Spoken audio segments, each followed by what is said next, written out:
Greetings, lovers of lore. Thank you for joining me for another installment of the Brothers' War story.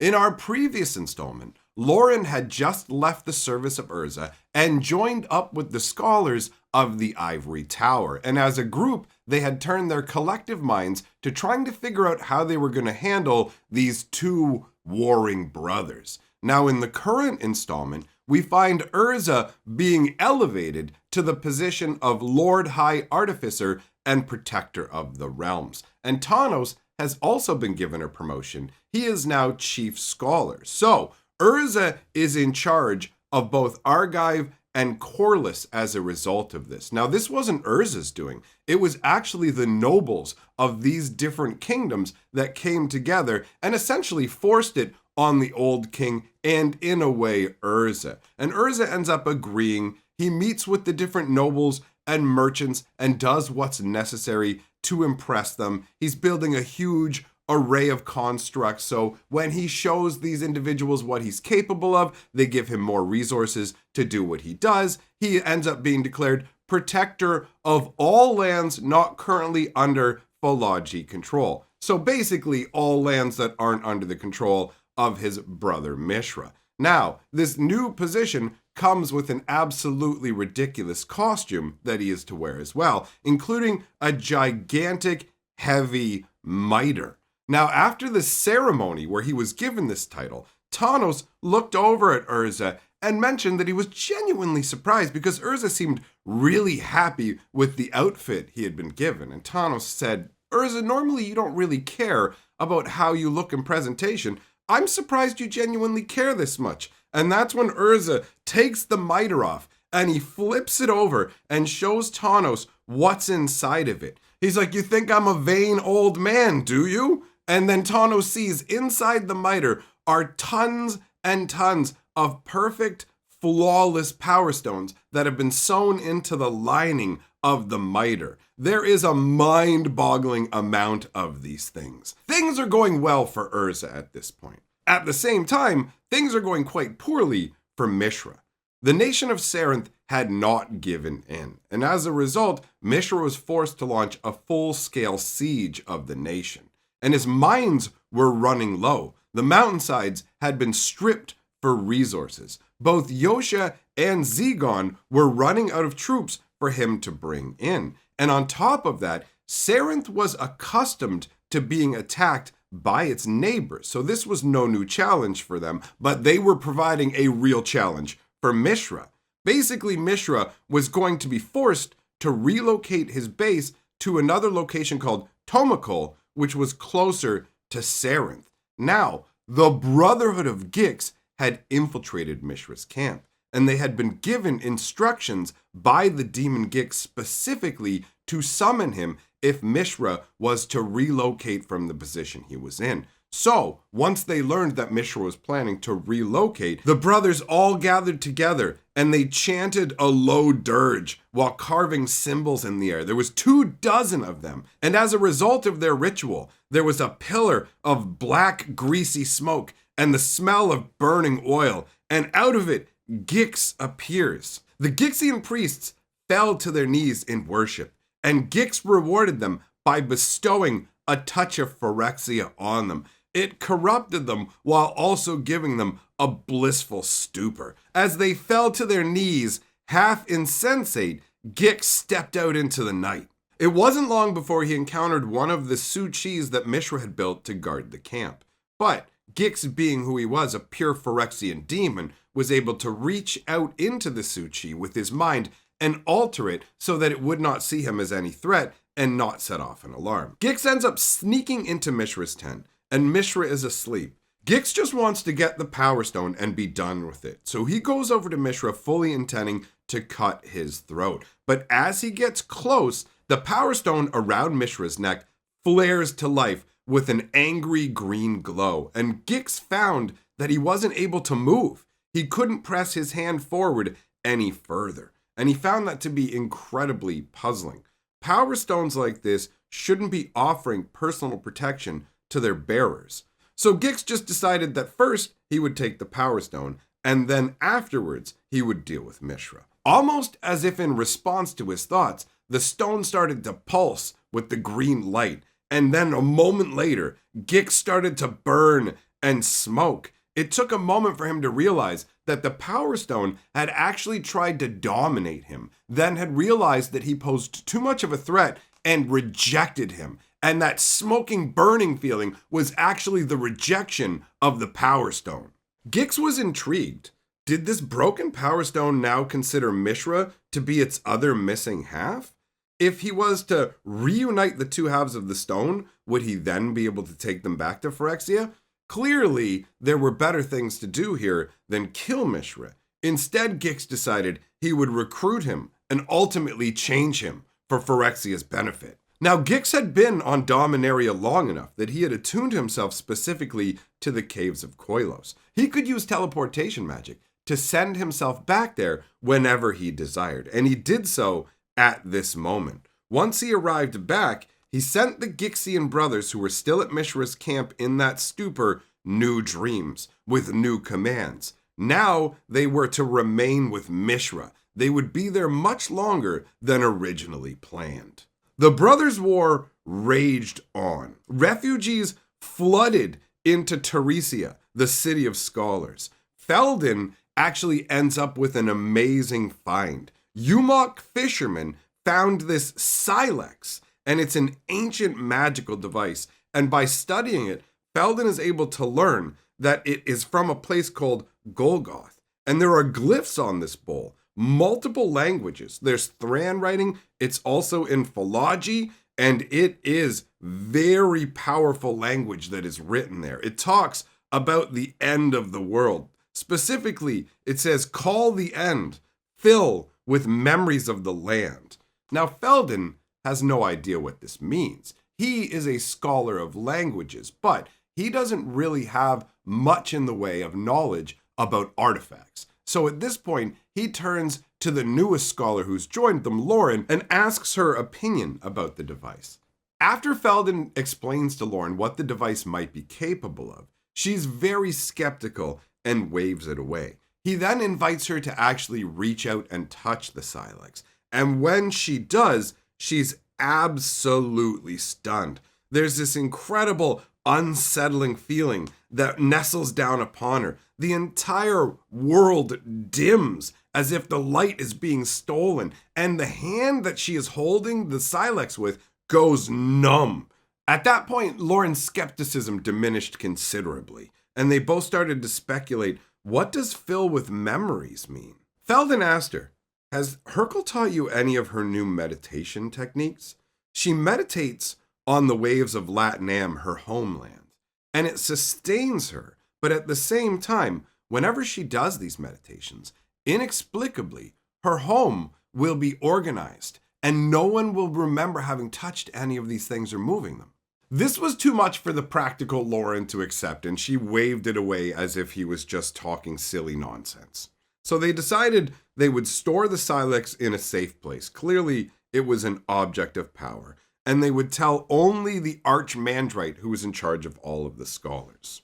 It took a full 10 minutes after Lauren stopped touching the Silex for her hand to no longer feel numb. Now, over with Urza, he mobilized his forces, including a brand new flying machine he had created called a Tetravis that was capable of separating into multiple segments. Urza met with great success. He was able to retake Yosha, the Philology falling back. The land was ultimately devastated by the war between the brothers, but Urza pressed on, using a very methodical march method where he would move 30 miles a day, and at the end of that march, they would build a tower and garrison it with troops. They used this for a supply line and a method of communication as well.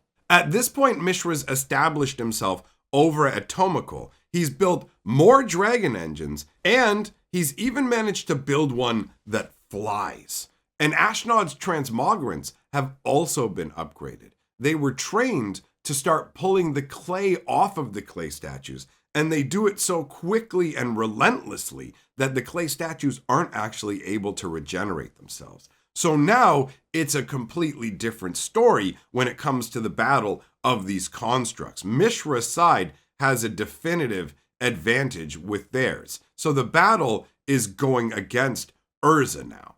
And Thanos ends up getting captured as a result. He ends up getting thrown in an oubliette and tortured by Ashnod. She puts him in this crazy hand clamp that jams into his fingers, drawing blood, and feeds lightning magic into his body, just blasting him with it. And it's Ashnod's own design, so you know it's vicious because she is super twisted, honestly. You rarely encounter a villainess on her level, but she's not completely heartless. She does actually have a soft spot for Thanos, because underneath all of this, while she is torturing him, it's actually all for show. The guards that are with her are watching, and she has to make sure that Mishra knows that Thanos is being tortured for information, because everybody else who is a part of Thanos' army has been wiped out. Mishra has become incredibly paranoid and is only allowing Ashnod to keep Thanos alive so they can extract information from him. But Ashnod knows it's only a matter of time. So essentially, she gets the guards to leave, and then she tells Thanos, give me a sign whenever you see the guards looking in, and I'll throw the switch so that we can make it look like this is a proper interrogation. Thanos is incredulous. You expect me to tell you to shock me. Ashnod quirks an eyebrow back at him. If you don't, then I have to do it randomly. This has to look real. It's in your best interest to work with me here. So they have this back and forth conversation, but ultimately Ashnod doesn't get much in the way of useful information. And so when she goes to leave, she ends up leaving the device running, just jamming this lightning magic into Thanos. There's so much of it that it overwhelms him and he blacks out. And when he wakes up, his right fist, the one that had been actually hooked into the machine, it is totally like swollen shut with pain. It takes him a long time to finally be able to unclasp his hand. But once he does, he sees that Ashnod has actually left her Power Stone earrings and gold wire in his fist. And there was a skull that was already left inside of the oubliette with him, just as a macabre reminder. But ultimately, Thanos knows what he can do with this. He understands the magic of Ashnod's staff. So Thanos ends up escaping. A month later, Ashnod is summoned to see Mishra. Now, Mishra at this point has become fat and haggard. He has these deep, sunken eyes. Yes, he's managed to turn the fight back against Urza at this point, but even though he managed to survive, he's just so fearful of what Urza is going to do next. And to add to this, you have one of the Brotherhood of Gix, a Gixian advisor, who's there at his shoulder all of the time, whispering into his ear. So Mishra calls Ashnod in front of him and tells her that she is banished. She protests and said she's done nothing wrong, and Mishra explains to her that her biggest oversight was not realizing the guards that Mishra sent with her may not speak Argivian, but they were told to remember the sounds they heard and repeat the words back. And Mishra had found what he heard to be very enlightening. So Ashnod was banished under threat of death. If she wasn't out of Phology lands by sundown, her life would end. Her initial instinct was to head to her quarters to get her belongings, but she realized that if she did that, the Brotherhood of Gix would already be there, rummaging through her stuff, and they would take the opportunity to delay her. And if they could keep her there long enough, then they would be able to execute her under the guise of just following Mishra's orders. Now, Thanos' escape had obviously not gone. A flying dragon engine was dispatched to catch Thanos and destroy him. And when it caught up to him, Thanos was barely able to leap off of his horse before the dragon engine's breath weapon started to melt the horse's flesh off. Thanos knew his life was over looking up into the maw of the dragon engine, but at the last moment, he was saved by a flight of metal birds. They came swarming in, harrying the dragon, and somehow they were able to detect the dragon's movements. And it dawned on Thanos, this was his design. He had designed a similar little bird for Urza's son Harbin to chase around, and it had detected Harbin's movements by the movement of the air around him, so it could predict when the child was about to swing at it. And these birds were harnessing the same idea to outmaneuver the dragon engine, and they were having great success. The dragon engine was able to swat a few of them out of the air, melt a couple down with its breath weapon, but ultimately the birds were able to tear plates off the dragon engine, and then one was able to climb up inside of it and start shredding the housing for the dragon engine's wings. And as soon as one of the wings gave out, the dragon engine plummeted to the ground. Once it hit the ground, all of the explosive liquid that was inside of it ignited, causing a huge blast. The swarm of clockwork avians flew off, and Thanos followed them to salvation. Urza was overjoyed to see him. The first thing that happened was every Gixian priest was rounded up and imprisoned. After that, they discussed Urza's son Harbin. At this point, so much time has passed, the boy is actually 14 years old, and he wants to be an ornithopter pilot. Tano says to Urza, "You need to let him train." Urza objects, saying that Kayla would be very cross with him if he did that. But Tanos points out, you can let him train as an ornithopter pilot, but send him on safe courier jobs. Keep him away from the front lines without letting him know. At this point in the war, there had been a sort of a stalemate between the brothers, mainly just a gathering of resources. But that all changed when Mishra abruptly marched his army on the city of Teresia, the location of the Ivory Tower. It took only a few days for his army to reach the city, looting all of the surrounding lands like a plague of locusts. There were thousands of troops and constructs, and they laid siege to the city.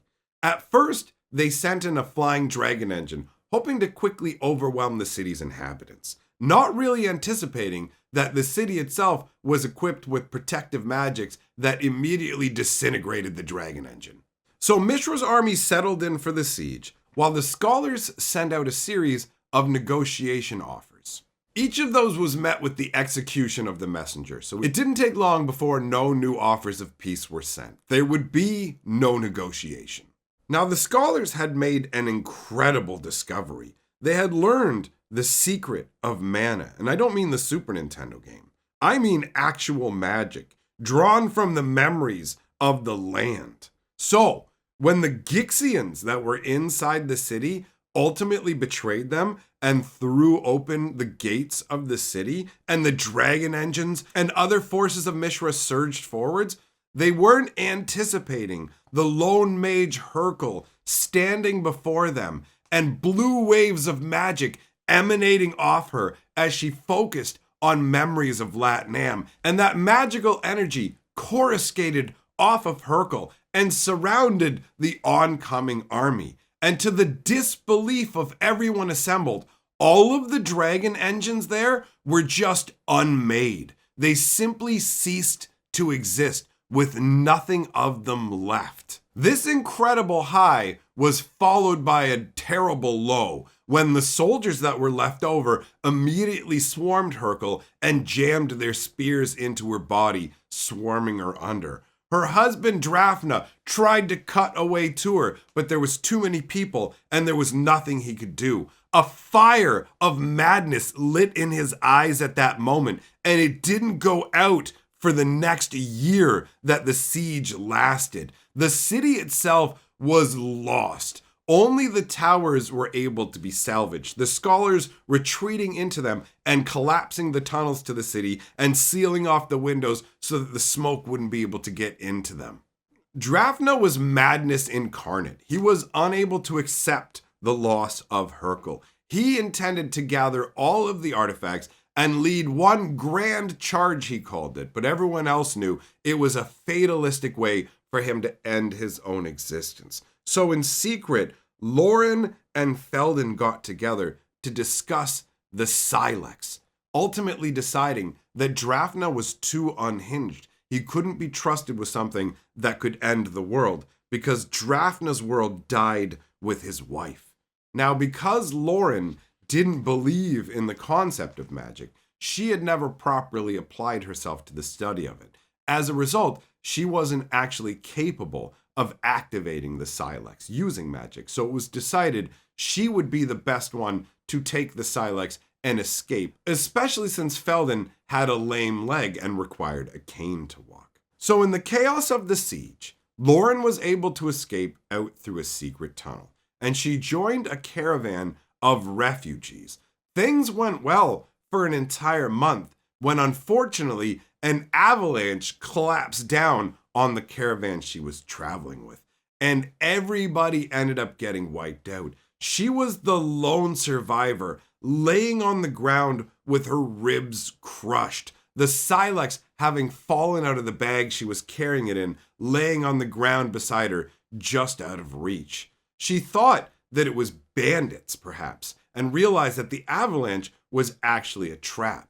But it was a worse situation than she had ever imagined, because this wasn't just a group of bandits. They were led by Ashnod, and the Silex was laying out where Ashnod was able to see it. Now, at first, Ashnod didn't care about Lauren. When one of her followers asked what to do with her, Ashnod said, "Leave her to die." But then she noticed the Silex and picked it up and started to read the glyphs on it and took a deeper look at Lauren and realized that Lauren was actually a scholar. And at that point, it clicked in that she would have knowledge of the Silex. And Ashnod smiled and looked at her underling and said, "Save this one."